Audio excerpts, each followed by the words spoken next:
પણ વીજળી માટે છે ને આપણે આપણા ઘરમાં શું શું આપણે ઉપયોગ કરીએ છીએ.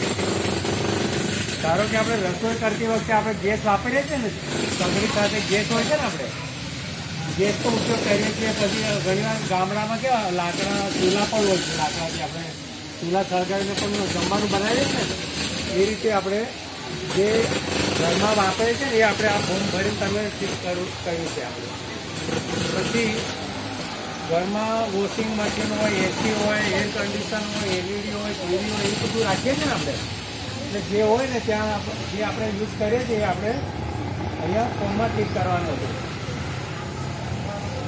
પછી પાણી ગરમ કરવા માટે પણ આપણે ઘણીવાર ચૂલા પર કરીએ છીએ, ઘણીવાર હીટર નહીં ઇલેક્ટ્રિક હીટર પણ વાપરીએ છીએ ને ઘરમાં. એટલે જે વાપરતા હોય ત્યાં આપણે ખરું કરવાનું હોય છે.